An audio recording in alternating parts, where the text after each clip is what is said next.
Dear Spence আপোনালোকে আমাৰ যিটো থাম্বেল আৰু টাইটেল দেখি গম পাইছে কিহৰ ওপৰত আমি ডিছকাশ্যন কৰিম আজি হয় যোৱাকালি আমাৰ EDR দুটা ষ্টেজ অলৰেডি শেষ হৈ গুচি গ'ল তো আৰু এটা লাষ্ট ষ্টেজ আছে তো এই ষ্টেজতে আমাৰ গ্ৰেড 4 এক্সামখিনি হ'ব তো একেবাৰে শেষলৈ ৰাখি থৈ দিছে আৰু সম্পূৰ্ণ এটা মাহ সময় দিছে তো গ্ৰেড 3-এ আমাক দেখাই দিলে আচলতে গ্ৰেড 4 সকলৰ কাৰণে তো কেনেকুৱা ধৰণৰ টপিকৰ ওপৰত তেওঁলোকে ফ'কাছটো বেছিকৈ কৰিব গতিকে আমি গম পালোঁৱেই পেপাৰখন কি টপিকৰ ওপৰত বেছি ফ'কাছ কৰিছে আগতে ৱৰ্ল্ড জিঅ'গ্ৰাফিৰ ওপৰত ইমান ফ'কাছ কৰা নাছিলে কিন্তু এতিয়া পেপাৰখনত বহুত বেছি পৰিমাণে ৱৰ্ল্ড জিঅ'গ্ৰাফিৰ ওপৰত ফ'কাছ কৰিছে স্পৰ্টছৰ ওপৰত ফ'কাছ কৰিছে আৰু আছামিছ লিটাৰেচাৰ এইকেইটা কুৱেশ্যন দি তাহাঁতি ভাগৰি হৈছেগৈ নহয় জানো গতিকে খুবেই সম্ভাৱনা আছে যে আমাৰ যিখন গ্ৰেড 4-ৰ দুইটা শ্বিফ্টৰ এক্সাম আছে তো তেওঁলোকৰ ক্ষেত্ৰতো এনেকুৱা ধৰণে পেপাৰ দেখা পোৱা যাব কিন্তু অলপ বেছিক কুৱেশ্যন দিব ইমান বেছি ড্ৰিফ্টত নিদিয়েগৈ তো সেইটো কাৰণে ইমান চিন্তা কৰিবলগীয়া নাই তাৰ কাৰণে আমি সম্পূৰ্ণৰূপে আপোনালোকৰ সৈতে আছোঁ আমি ডেইলি ভিডিঅ' দিম আৰু ডেইলি আপোনালোকৰ চিলেবাছটো শেষ কৰিবলৈ চেষ্টা কৰিম যদি আপোনালোকে এতিয়ালৈকে একো পঢ়াও নাই আপুনি যদি একো নাজানেও তেতিয়াহ'লেও আমি যিমানখিনি পাৰোঁ সিমানখিনি সহায় কৰিবলৈ বিচাৰিম যিখিনি স্মাৰ্ট ষ্টাডি এতিয়া কৰিবই লাগিব স্মাৰ্টলি আমি টপিকসমূহ লৈ আহিম যাতে সেই টপিকসমূহৰ পৰা কমন পৰাৰ চান্সেছটো থাকে আৰু এতিয়া এখন নতুন যিখন HS লেভেল আৰু হায়াৰ ছেকেণ্ডেৰী লেভেল আৰু গ্ৰেজুৱেশ্যন লেভেল আৰু লগতে ড্ৰাইভাৰ এই গোটেইখিনি আমাক দেখাই দিলে আচলতে কেনেকুৱা কুৱেশ্যন আহিব সেইসমূহৰ ৰিলেটেড কুৱেশ্যনেই আহিব কিন্তু এই ওচৰে পাজৰে গতিকে সেইখিনি টপিককে আমি যদি ভাল ধৰণে পঢ়ি যাওঁ তো ডেফিনেটলি আপোনালোকে গ্ৰেড 4-ত সফলতা ল'ব পাৰিব তো সেইকাৰণে লিখিছোঁ চতুৰ্থ বৰ্গৰ পৰীক্ষা বা আমাৰ ভাল হ'ব লাগিব আপোনালোকৰ ভাল হ'ব লাগিব সেইটো কাৰণে লিখিছোঁ আৰু ইয়াৰ ওপৰতে ভিত্তি কৰি আমি কৈ আছিলোঁ যে আমি 5খন নিউ পেটাৰ্ণৰ কি বনাম আমি মক পেপাৰ বনাম ফ্ৰী হ'ব সেই গোটেইখন ফ্ৰী মানে আমি এখন পেপাৰ ফ্ৰী দিম ইয়াত এখন পেপাৰ আমি ফ্ৰী দিম আৰু বাকীখন ফ্ৰী নহয় যদিও 4খন একেবাৰে ন্যূনতম এটা আমি এটা মাচুল ল'ব বিচাৰিম কাৰণ যথেষ্ট আমাৰ সময়ো ব্যয় হৈছে লগতে চিলেক্টিভ কিছুমান কুৱেশ্যনছ ল'বলগীয়া হৈছে গতিকে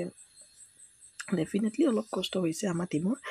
গতিকে বৰ বেছি নহয় আপোনালোকে শুনিলে হয়তো আপোনালোকে হাঁহিও দিব পাৰে আমি হয়তো নোলোৱাকৈও আপোনালোকক দি দিব পাৰিলোঁহেঁতেন আৰু দিমো নোলোৱাকৈ দিম কেনেকৈ নোলোৱাকৈ দিম সেয়াও আমি জনাম ভিডিঅ'টোৰ শেষত তো মাত্ৰ 9 টকা যদি আপোনালোকে পে' কৰে আপোনালোকে 4খন পেপাৰ পাই যাব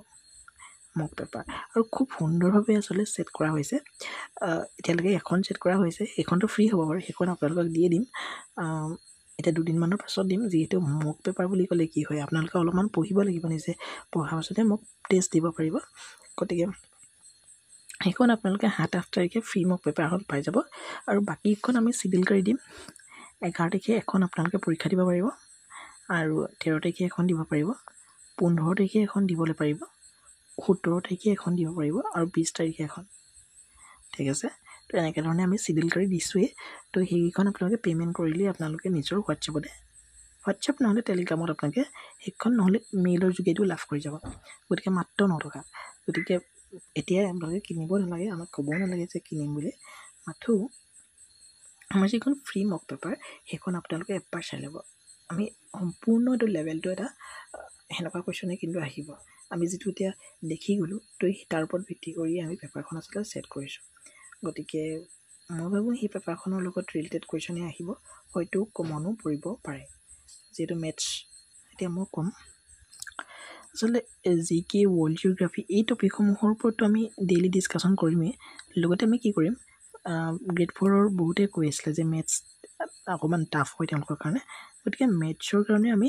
কিছুমান ট্ৰিক্স লৈ আহিম যিবোৰ ইজিলি কৰিব পাৰি আৰু কমন কিছুমান মেথছৰ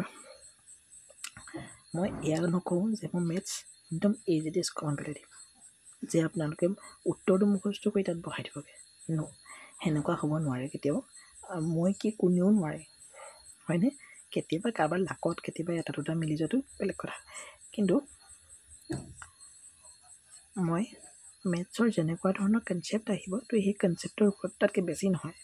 আমি এটাই লক্ষ্য ৰাখিছোঁ স্মাৰ্ট ষ্টাডি মানে আমি বেছি নপঢ়োঁ কিন্তু আমি কমো নপঢ়োঁ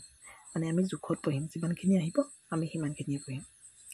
গতিকে বেছি কষ্ট কৰাৰো প্ৰয়োজন নাই বেছিকৈ কষ্ট নকৰাৰো প্ৰয়োজন নাই আৰু এনেও আমাৰ হাতত আজি কিমান দিন আছে কাইলৈ 1 তাৰিখ তো 29 তাৰিখে এক্সাম আছে নেকি, তো 28 দিন আছে। তো চিডিউল আমাৰ তৈয়াৰ হৈ গৈছে, আমি খুব সুন্দৰভাৱে লৈ যাম ৰিজনিং, মেথছ আৰু জিকে। তো ইংলিছ পাৰ্টটোৰ কথা নকওঁ, তথাপি ইংৰাজী কেইটামান আমি কনচেপ্ট দিম যিখিনি গ্ৰেড 4ৰ কাৰণে এনাফ হ'ব। ঠিক আছে, তো বৰ বেছি দেৰি আমি নকওঁ। এইটো ভিডিঅ'ত আমি সেইটোৱে সৰু ইনফৰ্মেটিভ এটা ভিডিঅ' আমি লৈ আহিছিলোঁ। মাথো 5খন যিখন আপোনালোকে মক টেষ্ট সেইখন চাই ল'ব, এইখন কিন্তু আপোনালোকৰ কাৰণে ইম্পৰ্টেণ্ট হ'ব। বাকী আপোনালোকলৈ